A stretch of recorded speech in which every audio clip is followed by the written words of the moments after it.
कि वो सब कुछ संभाल लेंगी। धीरे धीरे शीला ने घर में सबका दिल जीत लिया।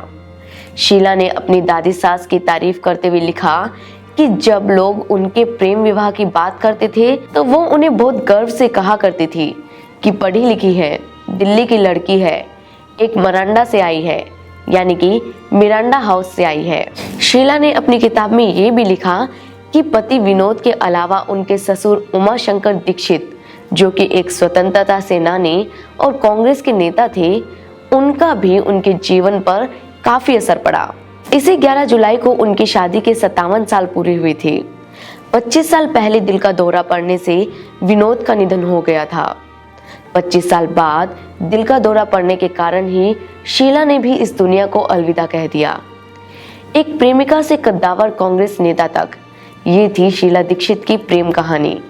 एक मुख्यमंत्री के तौर पर दिल्ली हमेशा शीला दीक्षित को याद करता रहेगा। शीला दीक्षित की प्रेम कहानी पर बना हमारा ये वीडियो आपको कैसा लगा, हमें कमेंट सेक्शन में जरूर बताएं। इसी तरह के दूसरे वीडियोस देखने के लिए सब्सक्राइब कर लें जनसत्ता को।